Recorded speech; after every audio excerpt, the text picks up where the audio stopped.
Улсын драмын эрдмийн театр үзүүлж байна.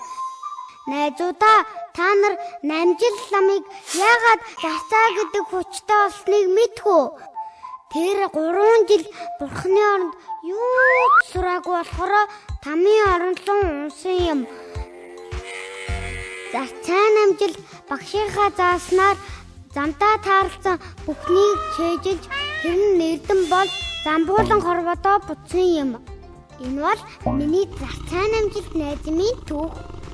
2017 оны 2 дугаар сарын 5-наас Улсын драмын эрдмийн театрын тайзнаа.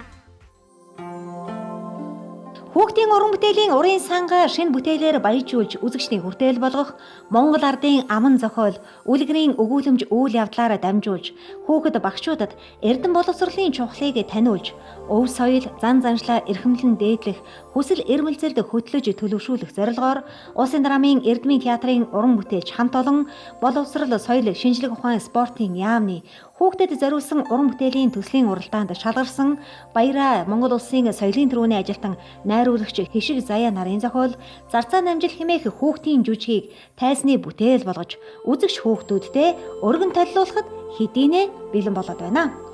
Эртээ урдын цагт эзэн богд Чингис хааныг ч төрхөөс өмнө намжил гэдэг нэртэй нэгэн хүү бурхны оронд очиж эрдэм сурахаар явсан бөгөөд тэрэнд тохиолдсон элдв сонин хэрэг явдлын талаар энэхүү жүжигт өгүүлдэг байна.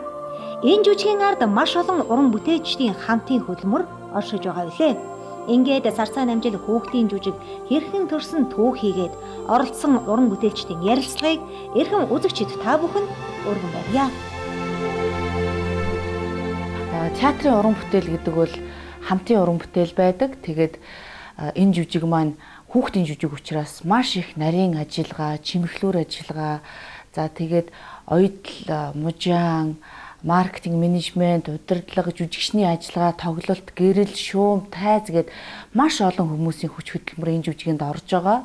Театр бол өөрөө нийгмийн тойл байдаг. Тэгээд одоо өнөөдрийн хүүхэд багчууд маань ирээдүйн улс орныг авч явах Монголын ирээдүй. Тэгэхээр бид нар өнөөдөр хүн болох багаасаа хөлөг болох унганаасаа гэж ярьдаг. Хүнийг одоо насанд хүрсэн бид нар хизээж хүмүүжүүлж чадахгүй. Тийм учраас хүүхэд байхад нь тэр хүүхдийн хүмүүжил, ёс суртахуун, одоо оюуны зөв чиг хандлагыг театрын урлагаар одоо чиглүүлэх нь энэ театрын урлагт ажиллаж амьдарч байгаа бүх хүмүүсийн тодорхой нэгэн эзлэх ёстой үүрэг юм болов уу гэж би хувьдаа боддог. Улсын драмын эрдмийн театр гэдэг бол Монголд байгаа хамгийн өндөр, заавал хамгийн том тайз.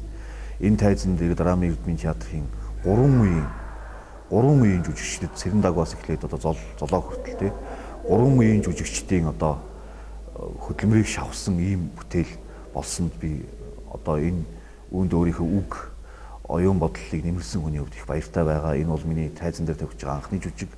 Тэр маань хүүхдийн жүжиг байгаад тэгээд тэр нь ийм өндөр тайзнаа гарч ирсэнд би дотроо маш их бэлгшээж баярлж байгаа. Миний хувьд л одоо анхны одоо энэ жүжигэн дээр ажиллаж байгаадаа маш их баяртай байна. Мундаг жүжигчтэй хамтарч ажиллаж байгаадаа их баяртай байна. Тэгээд яг монголчууд бидний үеийнхэн бол ер нь монголчууд зарцаа намжлыг үлгэрийг бол мэдэхгүй хүн гэж байхгүй шүү дээ. Тэр утгаараа хийхэд бол бас их ойр байлаа. Одоо жишээ нь үлгэрийн юмд чинь ер нь бүхэл юм байдаг шүү дээ. Тэгээ бараан айлгуу айц төгшөөр, баяр хөөр тэгээл янз бүрийн бүхэл одоо дараамын бүх төр юмуд жүжиглэлтийн хэсгүүд явж байгаа учраас хөгжим бол одоо тэгээд жүжигчдийн тоглолтын хөшөө олон тоолгож өгөх нөгөө талаасаа бас араас нь тэр хөгжимчдийг бас хурцлж өгөх тийм ээ дэмжиж сэтгэл санааг нь яг тийм зорилготой учраас би өөрөө бас энэ жүжигийг нэлээд сайн ойлгож ижил хийж байгаа гэж үзэж байгаа. Тэгээд яг чадлынхаа яриад л хийж байна. Хүүхдийн сэтгэлгээг задлаж хөгжүүлэх, театр урлагийг ойлгож мэдрэх мэдрэмжийг хөгжүүлэх, тэдний чөлөөт цагийг зөв зохистой өнгөрүүлэхийн зэрэгцээгээр тэднийг үндэсний хүүхдийн бүтээлтэй танилцуулж, урлаг гоо зүй, ёс суртахууны өндөр мэдрэмжтэй, Монгол ёс заншил, соёлынхоо үнд зүйлийг хүндэлж хайрлах үзэлтэй хүмүүнлэг иргэн болгоход энэхүү жүжигийн гол зорилго нь оршиж байгаа юм байна. Аливаа уран бүтээл гэдэг бол нийлүүл урлаг байдаг учраас энэ театртай нэр холбогдолтой бүхэн энд хичээн зүтгэж ажиллаж үзэгч түмэндээ энэ бүтээлийг өргөн барьдаг. Энэ бол энэ театрын өөрийнх нь өмнө хүлээсэн үүрэг зорилттой нэг юм. Тэгээд энэ Царцаа намжил гэдэг энэ хүүхдийн жүжиг орж ирсэн явдал бол зүгээр ч нэг тохиолдлын зүйл биш. Энэ соёл урлагийн их сургуулийн багш Хишиг Жаргал баяранаар энэ төсөл хэрэгжүүлж тэгээ яам тамгын газраар одоо нөгөөх нь батлагдж гарч ирсэн энэ явдал бол энэ багш нарын ирээдүйн хойч үедээ санаа тавьж байгаа энэ асуудлын илрэл төдийгүй уран бүтээлчд бас хүүхдүүдэд зориулсан уран бүтээл хийх энэ боломжийг нээж өгснөөрөө энэ ажлын онцлог байна гэж би хувьдаа ойлгож байгаа юм. За найруулагчийн хувьд бол манай театрт өмнө нь онцор сурлагтан орохыг хориглоно. Лусын дагна гэж хүүхд зориулсан ийм уран бүтээл хийсэн бас тодорхой хэмжээний энэ ажилдаа гаршиж дадлагжиж яваа ийм залуу найруулагч. Тэгээ энэ хүнтэй ингээд ажиллана, тэр дундаа залуучуудтайгаа ажиллана гэдэг бол бас эднэрийнхээ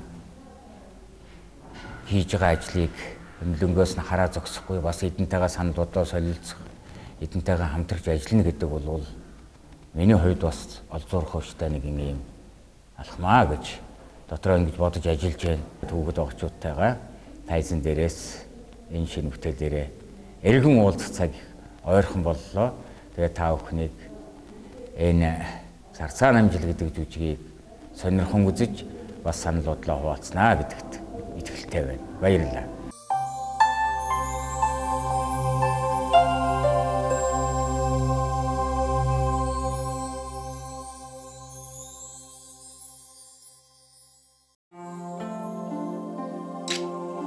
Царцаа намжил хэмээх жүжиг нь эрдэм мэдээлгийн аж тусын тухай жүжиг. Баг гэлтгүү ямарваа нэг юмыг сураад байвал амьдралд чинь бас хэрэг болдгийм шүү гэдгийг энэхүү бүтээлээр дамжуулан хэлхийг зорьсон байна. Аав ээжүүд амьдралын ухаанд сурахад алдаа гаргасаар л байна. Хүүхдийн хүсэл мөрөөдлийг сонсолгүйгээр үнэтэй хувийн сургуульд гадаад хэл математикийн чиглэлээр сургаснараа л мундаг хүн болно гэж ойлгоод байдаг. Монгол үлгэр домог туйлсад асар их гүн ухаан шингэсэн байдаг. Энэхүү үлгэрээрээ дамжуулж Монгол хүүхдийг төлөвшүүлж хүмүүжүүлэх нь хамгийн энгийн хийгээд дөд зам юм а. Өнөөгийн үзэгчид үндэсний гэхээсээ илүүтэйгээр барууны хэв маяг, соёлыг чухалчилдаг болсон өнөө цагт үндэсний үлгэрийг брэнд болгох, ардын үлгэрүүдийг анхааралдаа авах цаг нэгэнт болжээ. Монгол ардын аман зохиол, үлгэр зэрэг нь хэлэх санаа, өгүүлэмж, үйл явдлаараа маш гүн гүнзгий утга санааг илэрхийлж байдгийн адилаар Царцаа намжил үлгэрийн үндсэн гол санаа үйл явдал дээр тулгуурлаж, дуслыг хураавал далай, дуусны хураавал эрдэм гэсэн санааг үзэгч хүүхдүүдтэй ойлгуулах туйлын чин зорилготой юм а. Хүүхдийн жүжиг бол хүн болгоно их амархан гэж боддог. Хүн болгоно тоглоход ч амархан, за хувц сунрыг их амархан гэж боддог. Гэвч л яг тийм биш. Маш их ажиллагаа ордог. Хувц сунраг хийхэд ч гэсэн за тэгээ тайз чимэглэл гэрэл бүх юм дээр илүү нэмэлт тийм ажиллагаанууд бол аюух ордог. Тэгэл тайз гэхэд бол одоо манай можаан адлаа гэдэг манай можаан байдаг. Тэр хүн одоо бүр хүүтэн чи одоо ингэж юсэрхэлсэн байж гэн тэгэхэд гадаа гагнуураа хийгээл бүхэл бүтэн 7 хоног гагнуур хийсэн. Тэгээд цаг гаруй гарч ирэл гагнчаал орж ирэл халуун цай уугаад дахиад гүүж гараад энэ бүхэн одоо юуны төлөөгөө сайн уран бүтээл хийхин төлөө хүн болгон сэтгэл зүрхэн гаргаж явж байна. Энэ нь одоо сайхан үлгэр. Энэ үлгэр дээр өдөл тэрийг л үзүүлж байгаа шүү дээ. Хэрвээ чи ном сурахгүй байна. Тэгвэл амьдралыг сур.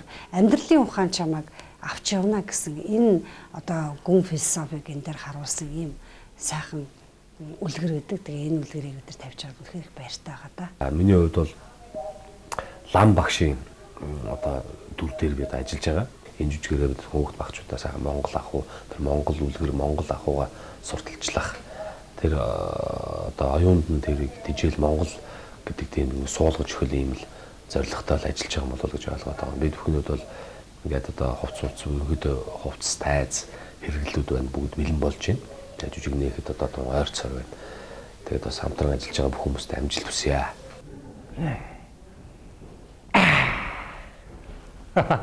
За, сайн бацхан хүүхд залуучуудаа, хүүхд багчуудаа муур багш нь одоо мэдчилж байна. За тэгээд бүх сайхан хүүхдүүдтэй, за тэгээд хүүхдүүдийнхээ бас амралтанд зориулаа. За тэгээд ер нь Монгол ардын одоо үлгэрээс сэтвэлсэн за баг анхны гэж хэлж болох ийм сайхан одоо уран бүтээл одоо хүүхд багшуу та бүхэндээ одоо хүргэхэд бэлэн боллоо. За тэгээд ийм хөөрхөн ийм багтай. За тэгээд ийм сайхан үслэг идэлтэй. За тэгээд ийм сайхан муурны ийм сайхан цогтөртэй, ийм сайхан годгор сүлтэй. За тэгээд үндэсний муур гэдэг утгаараа ийм сайхан ийм хөдөлгөөнд ийм эвтэйхэн. Хамгийн гол нь над таалагдж байгаа миний энэ хөл, энэ савар. За тэгээд хүүхдүүд та бүхнийхээ оюуны мэлбэд маш их үнэтэй хувь нэмэр оруулсан, маш их гоё мессежийг өгсөн, маш их гоё юм сурган хүмүүжүүлэх юм одоо утга агуулгатай сайхан жүжиг болсон байгаа. Тэгээд бүгдээрээ Улаанбаатар аймгийн Эрдмийн театрт 2 сарын 5-нд одоо нээлттэй хийн. Тэгээд царцаа намжил жүжиг хүрэлцэн ирж үзээрэй. Мяу. Сайн байцгаана хүүхдүүдээ. Би Улаанбаатар аймгийн Эрдмийн театрын жүжигчин Наман байна. Бид нар яг одоо царцаа намжил хүүхдийн жүжиг дээр ажиллаж байна. Одоо манай жүжиг маань өнөөдөр дотоод хяналтаа буюу анхныхаа хүмүүстэй үзүүлэх гэж байна. Бид нар дараа нь гадаад хяналт болоод тэрийгэ үзүүлээд тэрнийхээ дараа та нартайгаа уулзах байгаа хүүхдүүдээ. Манай жүжигт маань ардын жүжигчин Цэрэн Давгай, гавьяа жүжигчин Оюун Дайр багш маань, Солин тэрүүний ажилтан Болд Эрдэнэ ах маань, тэгээд үлдсэн уран бүтээлч нь бүгд залуу уран бүтээлчд байгаа. Тэгээд манай жүжигийн маань хувцас, тайз бүх одоо жүжигээс онцлогтой нь гэвэл бүгд ийм Монгол ардын сэдвтэй учраас их онцлогтой байгаа. Баг маань жишээлбэл би бол согоо ийм баг байна. Хувцас маань ийм үндэсний хэв маягтай хээ угал зорсон ийм онцлогтой жүжиг байгаа шүү. Тэгээд 2 сарын 5-нд нээлттэй хийн. Та бүхнийг хүрэлцэн ирж үзхийг урьж байна. Тэгэхээр би энэ жүжигэн дээр туслах найруулагч үүрэг болон бас Эрлэг Номон хааны одоо Тамийн ордны төшмөлийн дүр дээр ажиллаж байгаа. Тэгэхээр ийм айхтар байх нь шүү дээ. Тэгэхээр би хүүхэд байхдаа Бөмбөлдөө Баатар гэдэг дуудлага жүжигийг би үзчихсэн. Тэр үед би 2 дугаар анги байсан. Тэгээ би тэн дээр үзэж байхад ингээд ээжигээ зовоогоод ингээд ээж нь яс нэлхий болоод ингээд явдаг юм хэсэг байсан. Тэгээ би тэр хэсгийг харчаад яана ээжигээ би ингэж л зовоохгүй юмсан да гэж би дотроо бодож исэн. Яг энэ шиг ингээд хүүхэд багчууд та нар маань энэ жүжигээс юуг олж харж байна? Юуг чухалчилж олж харах вэ гэдгийг хараарай. Муу хүүхэд байвал ямар байх юм, сайн байвал ямар байх юм, худлаа хэлвэл юу болох юм, Эрдэм номонд үл шамдвал юу болох юм бэ гэх мэтчлэн олон зүйлийг орж харах байхаа гэж бодож байна. Тэгэхээр 2 сарын 5-нд царцаа намжилж жүжиг Эрлэг Номон хаан дээр уулзцгаая. За, хүүхэд багчуудтай зориулсан энэ царцаа намжилж жүжигийнхаа одоо би хэрэг болсон. Тэгээд манай энэ жүжигт маш олон амьтад ордог.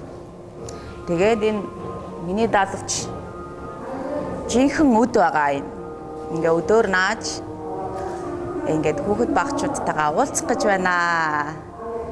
Тэгээд одоо дан ганц одоо зарцаа намжилгуудыг гэдэг жүжигээ бүхэлд нь дотор нь бас зөндөө олон бас тань мэдхгүй сургамжид зөндөө олон амьтдын тухай ертөнцөөр одоо аялах болно та нар. Тийм болохоор удахгүй тайзан дээрээ уулзцгаая.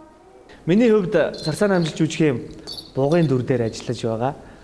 Хүүхэд багчууд та бүхний сайн мэддэг олон сайхан үлгэрүүд энэ царцаа намжилж жүжигэн дээр гарах болно. Тэгээд ер нь бусад жүжигүүдийг бодвол хүүхдийн жүжиг маань илүү их ажиллагаатай, жүжигчний хувьд ч гэсэн бусад үйлдвэр анги болон хувцас жижиг гэрэл чимэглэлүүдийн хувьд ч гэсэн илүү их ажиллагаатай жүжиг болдогоороо хүүхдийн жүжиг бол илүү онцлогтой байгаа. Тэгээд хүүхэд багчууд та бүхэндээ илүү сайхан уран бүтээлийг гаргахын тулд ах эгч нар нь өдөр шөнөгүй хамцуу шамлан ажиллаж байна. Ингээд хүүхдүүд та бүхнийг хүрэлцэн ирж үзхийг урьж байна. 2017 он гараад ажлын эхний өдөр бас шинэ жүжиг ажиллах болсондоо маш баяртай. Тэгээд тэрний бас гол рол болох зарцаа намжлын дүр дээр ажиллах болсондоо маш их баяртай байна.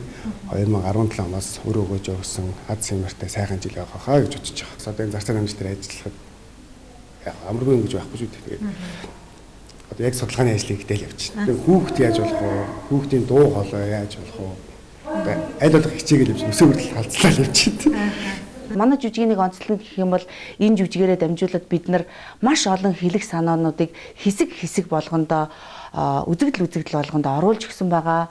Энэ үлгэрийн дотор дахиад 3 үлгэр ингэж уялдаж орсноор бас их онцлогтой.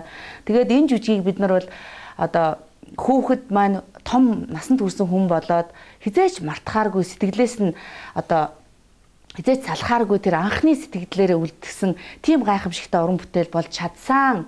та бүхэн хүүхэд багчуудтайгаа ирж заавал үзээрэй. Энийг бол та бүхэн үзэх ёстой гэж би одоо уриалж байна. Тэгээд бүгдээрээ 2 сарын 5-наас Улсын драмын Эрдмийн театрын тайзнаа тоглогдох Зарцаан намжил жүжигдээр уулзцаая.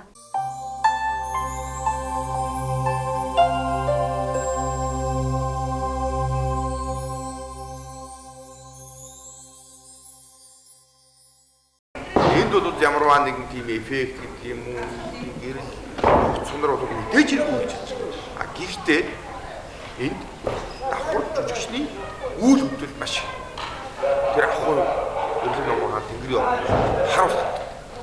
Жүжигчин бол үйл хөдлөл гэдэг юм уу үгээрээ гэдэг юм уу цунар гэрэл тайзаар өгүүлж болно гэдэг.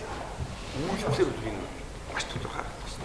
Энэ харцаа одоогийн манай ирээдүйн жүжигч хэрэгтэй. Хүүхдийн жүжигийг одоо хийхэд бол бас их уруухан одоо нарийн чимхлүүр ажил маш ихтэй жижиг одоо деталууд маш ихтэй учраас яг тэрийг одоо амьдруулж одоо тэмээ бол тэмээ одоо хулган болгодог учраас хүүхдүүдэд бас их ойр дотно. Хүүхдүүд ч айгүй мэдрэмжтэй учраас одоо энэ тэмээ энэ хулган энэ юм гэдгийг маш их сайн ингээд тодгож хардаг. Тийм учраас хувцаар нь бас тодгож өгнө. Бидний одоо яг хийж байгаа уран бүтээл бол үнэхээр одоо бас чанар чансааг шаарддаг. Бид нар бас оюуныхаа одоо хүмүүст хүргэж байгаа оюуныхаа хүчин чадлыг өнгө зүс хувц хунараар нь бас амьдруулдаг. Тийм учраас одоо бидний уран бүтээл бас өнгөтэй өөдтэй ер нь өөдрөг гарна гэдэгт бол итгэлтэй байгаа. Хүүхдийн жүжиг гэхээр нөгөө драмын жүжиг сонгодог болон янз янзын жанрын жүжигүүдээс хүүхдийн жүжиг бол хамгийн хэцүү нэгдэг. Одоо гэрэл тавихад хүүхдүүд ягаад тийм байдаг гэхээр хүүхд бол юмыг яг харснараа боддоор нь хүлээж авдаг. Тэргүүрээ сэтгэлдээ хоногшуулдаг учраас ямар нэгэн хуурамч юм уу дутуу юм их юм бол хүүхдээс хамгийн их анзаардаг, хамгийн их шүмжлэлтэй ханддаг. Тийм учраас хүүхдийн юмд бол юмыг боддоор харуулахаарсан эффектүүд одоо гэрлэх хэл гэрлийн эффектүүдийг аягүй сайн хийж өгөхгүй бол хүүхэд бол том хүн бол хуурдагдаж цаад агуулгыг харж үздэг болохоос хүүхдийг бол яг боддоор нь хардаг учраас хүүхдэд боддоор нь харуулханд бүх юмыг яг боддоор л хийхээс арга байхгүй. Тэгэхээр их хэцүү байдаг. Гол нь энэ үлгэрийн сэдвтэй гэдгээрээ Хишиг Заяа багш соёл урлагийн сургуулийн найруулан тавьж байна. Манай алдар суултаа жүжигч бүгд ихэнх нь орцоож байна энд. Тэгээд энэ жүжигийг тавьснараа бас нэг манай урын санд нэг хүүхдийн үлгэрийн жүжиг нэмэгдэх гэж байна. Манай уран бүтээл сайхан болно. Олдуу залуучууд орж ийн, шинэ уран бүтээлчид орж ийн, ахмадууд нь орж байна. Үнэндээ манай энэ жүжиг гоё болно баг. Хүүхдүүд сайн хүлээж авна гэж бодож байна. Зарцаан намжил хэмээх хүүхдийн жүжигийнхаа тайз текрасын гүйцэтгэлийн өрөөнд ороод ирлээ. Тэгэхээр хүүхдийн жүжиг ялангуяа Монгол үндэсний ардын одоо үлгэрээс сэдвсэн энэ бүтээлийн тайз текрас гэдэг бол маш их тийм сонин содонч байт юм уу тийм ээ. Ялангуяа хүүхэд болгоны сэтгэл зүрхэн төгөр үлгэрийн тэр гоё ертөнцийг үзүүлэх, бүрдүүлэх байт юм уу тийм. Маш их ажилтаа авшиг таах юм аа. Тий. Яг Монгол зургийн аргыг ерөнхийдөө Монгол зургийн юм чимшиг те. Тэгээд хурцтай дөнгөтэй хүүхдийн юмнуудыг бүрдээд нэгж хийж байгаа. Тэгээд тэнд болохоор ерөнхийдөө тамийн ертөнц хүүхдийн ертөнц гэдгээр нь хуваагаал тэгээд үйлдвэрлэлүүд явж байна да. Зураач маань ерөнхийдөө болохоор одоо амьтад буугсогоо гэдэг ерөнхийдөө ингэхэд яг тэрнийг нь яг амьтных нь ерөнхийдөө төрхийг оруулаад масктаа одоо нүүрний нүүр хэсэг харах хэсэг харагдаад бус тэгсээр масктаагаар тэгж ерөнхийдөө шийдсэн байгаа. Тэгээд яг тэрнийхээ дагуу буугсогоо гэх юм бол эвэртэй яг ерөнхийдөө хүүхд харахад яг нэрээ ийм байдаг шүү. Зургатаар өөр ном дээрээс харж ирсэн. Ер нь тэр юмнууд нь илүү ойлгомжтой тэгж гарч байгаа л да. За манай одоо 2017 оны хамгийн анхны уран бүтээл Зарцаан намжил хүүхдийн жүжиг хийгдэж байгаа. Энэ одоо үйлдвэрлэлийн явагдаж байна. Яг энэ үйлдвэрлэлийг одоо хийхэд бол нэлээл одоо өвлийн үйлдвэрлэх жоохон хэцүү үйлдвэрлэгээл бид нар хийн л дээ. Ямар ч бас ингээл хийгээ сурцсан одоо бидний чиг олон жүжиг хийжсэн. Тийм байна. Энэ одоо Зарцаан намжил жүжиг яг одоо юуных нь синтенэ суурь хийгдэж байна да. Хүүхдийн үлгэрийн жүжиг гэдэг бол бас яг л одоо нэлээ том уран бүтээлийн хэмжээтэй тийм хэмжээний тийм тайз хийж байгаа. Энийг бол бас нэг онцлогт бол нөгөө баригаад хөдөөгөр авч явахын тулд угсардагаар хийж байгаа. Одоо энэ бол ингээд томоор явахгүй ингээд нэг үр ингээд шишүүлчлээ. Тийм болохоор жоохон ажиллагаа ихтэй байна. Эрхэм баян эрдэм ном, ээжийн сургаал эрдэм, аавын сургаал алт, ачид багш таныхаа сургаалыг алхам тутамдаа санаж явна гэсэн үлгэр домгоос ард түмний сэтгэлгээний онцлог хүсэл мөрөөдийг олж авдаг. Чухам Монгол хүн гэдэг нь эндээс л бий болдог. Тиймээс та бүхэн Улсын драмын эрдмийн театрын тайзнаа тоглогдох Зарцаа намжил хэмээх бүрэн хэмжээний жүжигийг хүүхдүүдийнхээ хамт хүрэлцэн ирж үзээрэй.